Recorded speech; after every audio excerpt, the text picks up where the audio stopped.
The US and China have an AI chip deal. Or do they? President Trump says the US will let NVIDIA ship its H200 chips to approved customers in China and elsewhere on the condition that the US gets a 25% cut. Apparently, the US is suddenly okay with all the national security concerns it had before about selling advanced AI chips to certain countries. For China, however, it could be too little too late. Beijing is reportedly set to limit access to NVIDIA's H200 chips in its own push for chip self-sufficiency.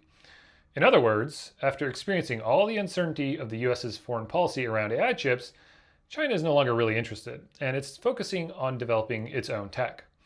Nevertheless, President Trump says the US Department of Commerce is working on the same approach for AMD, Intel, and other great American companies.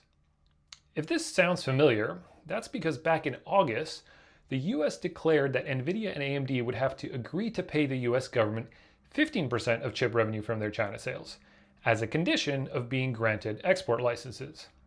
So nothing has really changed. We're just talking about 25% now.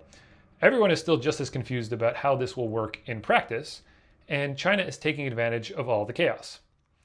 The US government can't seem to decide if it wants to hurt China in the AI race or help US tech companies make more money in China.